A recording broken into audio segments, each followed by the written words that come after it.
Hallo Leute, hier mal wieder ein spontanes Video, halb spontan. Ich habe eine Frage bekommen zu, wie man Verspannungen und Blockaden am besten lösen kann. Und das wird jetzt kein wissenschaftliches Video, Abhandlung bis ins letzte Detail und sonst irgendwas. Und das habe ich auch nicht im Studium gelernt, aber das habe ich mit dem Leben gelernt, weil ich nämlich ziemlich damit zu tun hatte. Eigentlich wollte ich nur das verlinken und dann habe ich gesucht und irgendwie hat mir keines von den Videos, was ich gefunden habe, so richtig gut gefallen. Ich bin damals über eine Freundin drauf gekommen. Eine Freundin hat mir diese Methode beigebracht, weil ich halt so arg Verspannungen hatte und sie auch, und ihr hat das super gut geholfen und mir hat das auch super gut geholfen und sie hat mich da quasi angeleitet. Also es ist eigentlich schon gut, wenn einen jemand anleitet, um zu verstehen, wie sich es anfühlen muss und so. Also deswegen ist dieses Video sicherlich kein damit habt ihr alles, sondern eher so ein Einstieg und guckt mal weiter.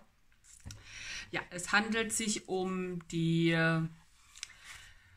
endlich schmerzfrei Methode von Angie Holzschuh.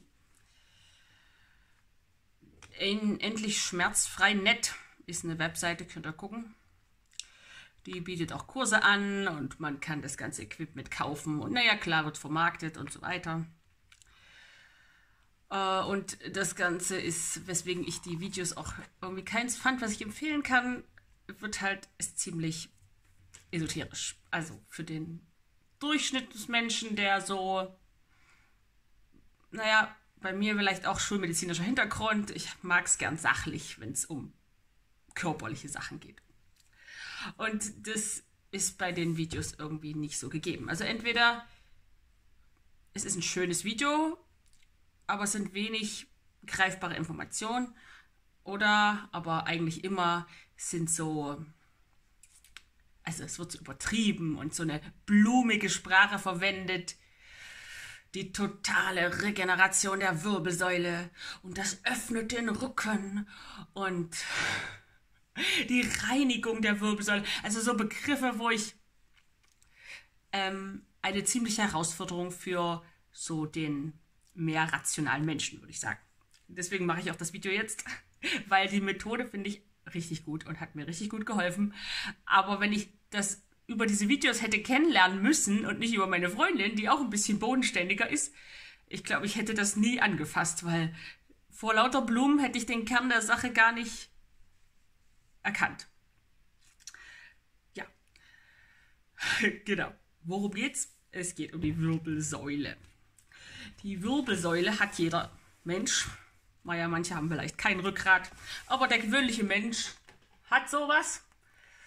Hier aus dem Anatomieatlas und aus allen Perspektiven betrachtet.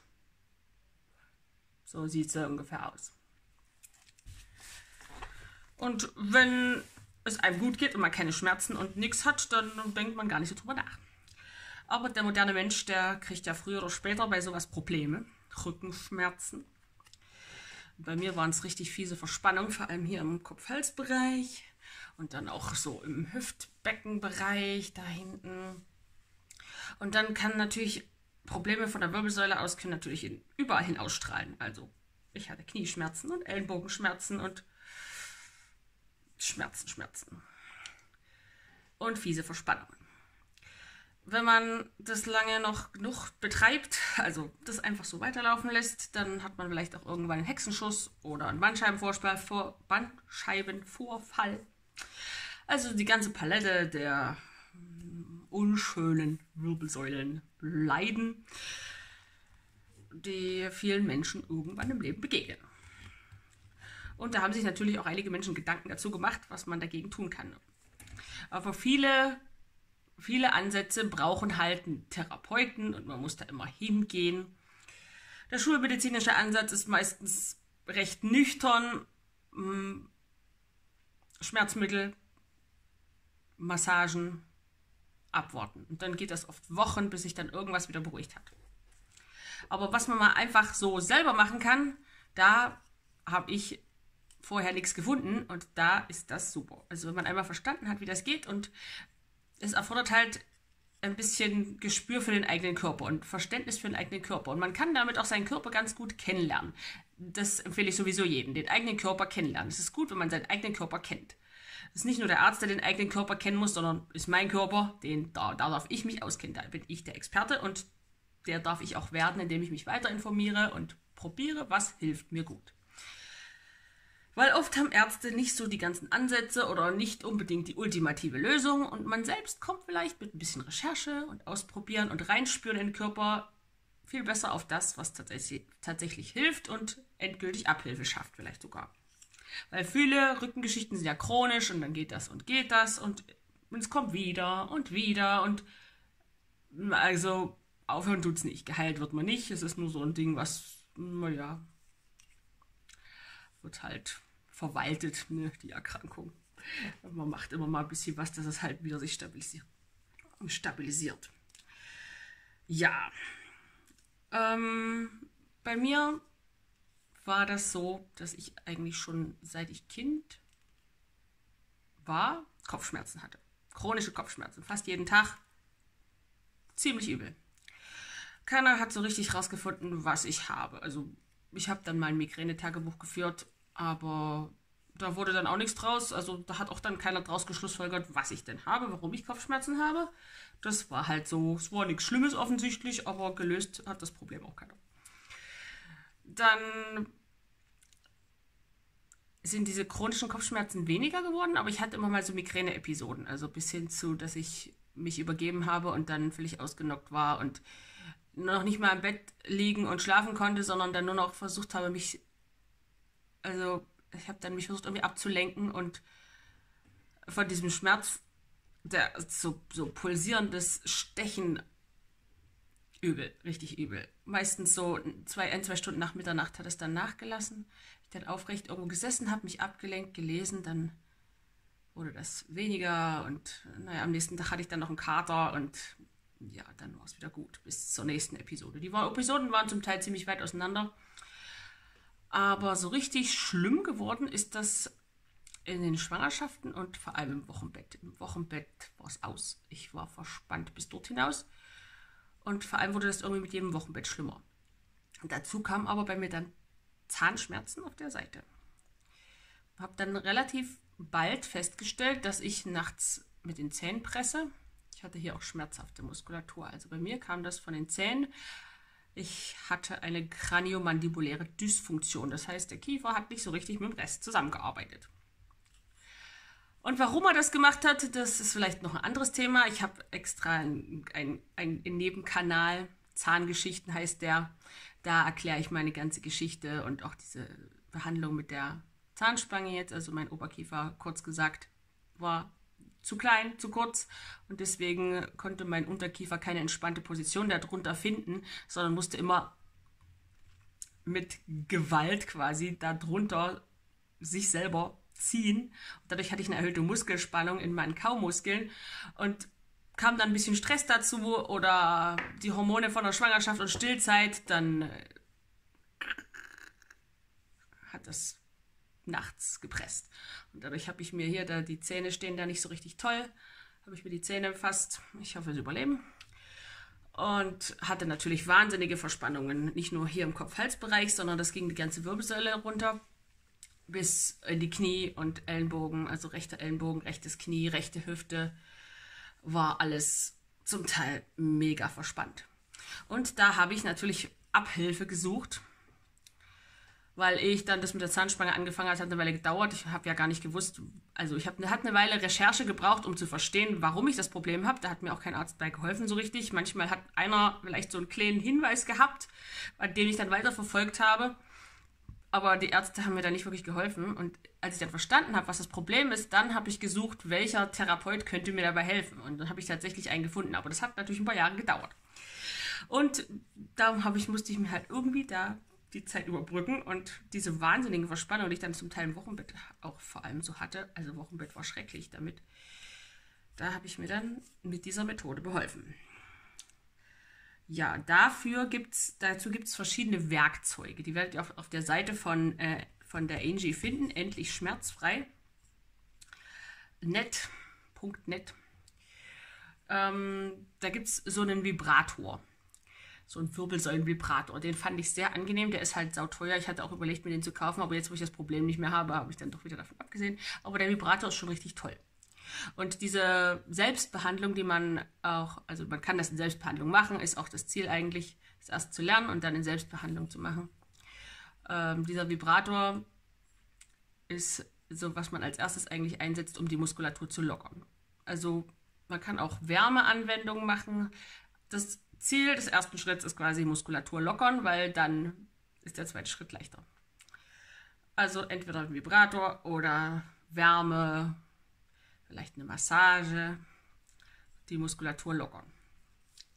Und beim zweiten Schritt kommt dann dieser Spezialholzlöffel zum Einsatz.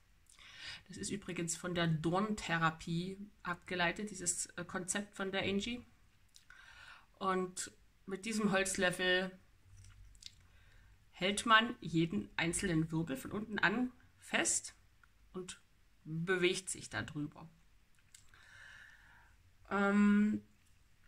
Die Wirbelsäule sieht ja ohne die ganzen Muskeln drum so aus. Und da gibt es genauere Ansicht hier.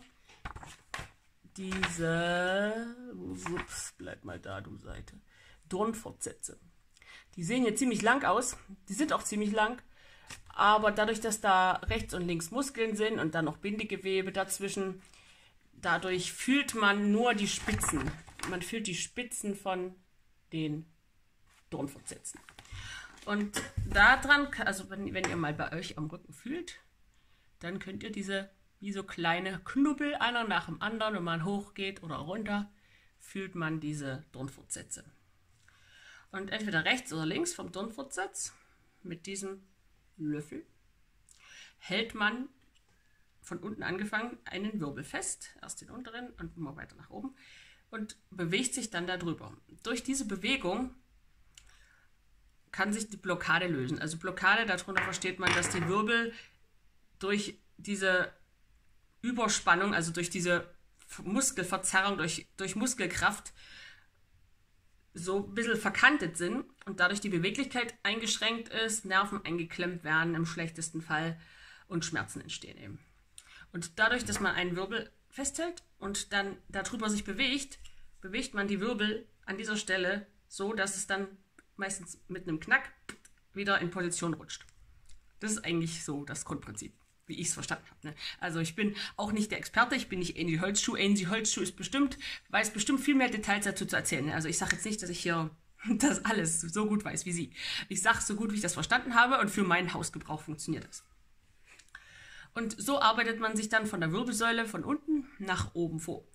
Die Brustwirbelsäule, da muss man ein bisschen sich verrenken, aber das funktioniert auch ganz gut. Halswirbelsäule, da stehen die Dornfortsätze ein bisschen, also auch an der Brustwirbelsäule stehen die Dornfortsätze ein bisschen schräg, aber ja, einen Wirbel festhalten und sich dann darüber drehen.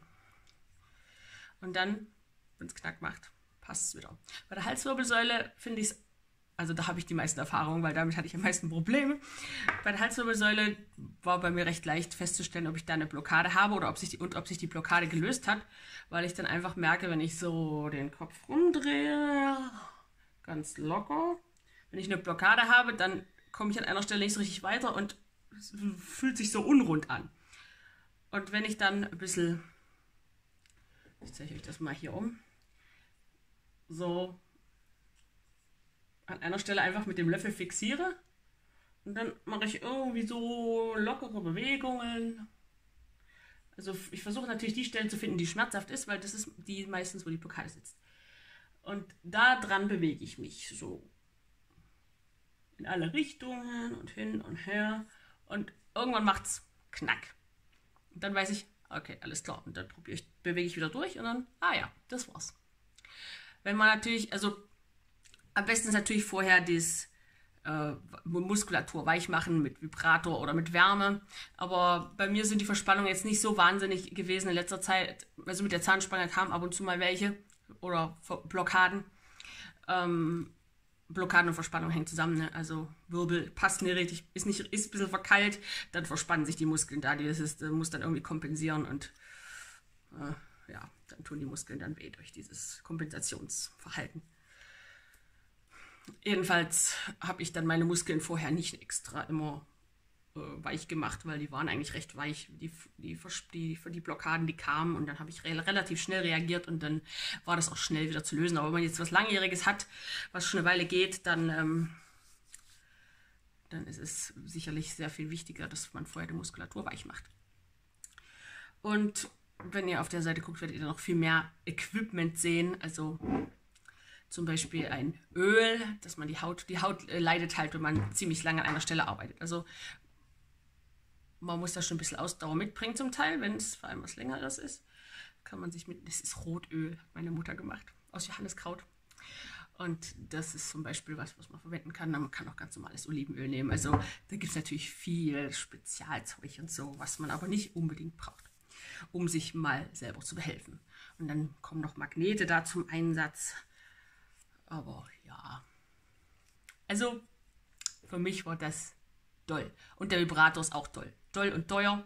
Aber wenn jemand jetzt so richtig chronische Probleme hat und Dauerprobleme, dann kann man, also größere, also so festgefahrenere Blockaden, die habe ich gut weggekriegt mit Vibrator und diesem Teil. Also manchmal hat auch der Vibrator ausgereicht, vibrier, und dann ein bisschen durchbewegen und dann hat es auch knack. Und dann hat es wieder gepasst.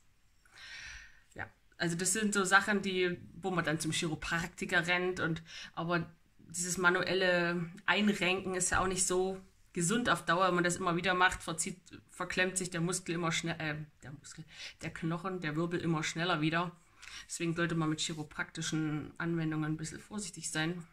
Aber dieses selber Einrenken quasi ist sehr schonend, weil man bewegt einfach nur so lange, bis es wieder passt. Und das hat bei mir immer ganz gut funktioniert. An der Lendenwirbelsäule, also man fängt von unten nach oben an, weil Probleme von unten oder oben, die setzen sich über die ganze Wirbelsäule fort. Deswegen ist es am besten, wenn man nicht nur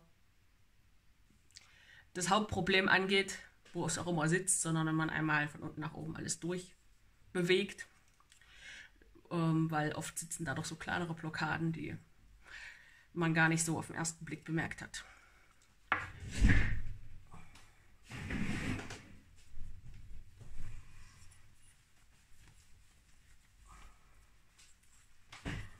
So, da habt ihr meinen schönen Rücken. Ich zeige euch das mal am Rücken. Da kann man, wenn man da fühlt man die Tonfortsitze. Wenn man ein bisschen beleibter ist es vielleicht ein bisschen schwieriger, aber eigentlich liegen die auch bei ein bisschen mehr Hülle relativ oberflächlich. Also man spürt die. Und dann geht man daneben, rechts oder links, ist egal. Geht man rein und dann bewegt man sich über diese Stelle. Und wenn man beim Reingehen, wenn man dabei schon einen Schmerz spürt, dann weiß man schon, dass man recht nah dran ist am Problem. Man kann auch in dem Bereich hier unten das Bein einfach bewegen oder im Brustwirbelbereich, BH halt, den Arm bewegen. Das bringt auch schon Bewegung rein in die Wirbelsäule. Ja. Das ist auf jeden Fall was man nicht so roboterartig mechanisch abarbeitet, sondern wo man Gespür dafür entwickeln muss. Für seinen eigenen Körper, wie viel Druck muss ich ausüben. Aber das schadet nicht, da ein bisschen zu experimentieren. Und es muss auch gar nicht so ein super Sonderspeziallöffel sein. Also irgendein Werkzeug, was vorne relativ spitz ist, nicht zu spitz, dass es die Haut zu sehr demoliert, nicht zu breit, weil dann kommt man nicht so gut rein, und möglichst rund, nicht zu breit. Ja, also was dem am ähnlichsten kommt, kann man natürlich auch verwenden. Also muss nicht der Speziallöffel sein. Manchmal habe ich auch einfach nur mit der Hand reingedrückt und mich bewegt. ja, da dürft ihr auch gerne experimentieren, euren Körper ausprobieren. Und wenn ihr mehr Informationen wollt, könnt ihr euch natürlich bei Angie da informieren. Das hier ist keine Werbeveranstaltung für sie. Ich werde dafür nicht gesponsert. Aber ich finde gut, was sie macht. Nur die Verpackung ist halt nicht für jeden so schmackhaft. Ja, das war's zu Verspannung und Blockaden und was mir da am besten geholfen hat. Tschüss!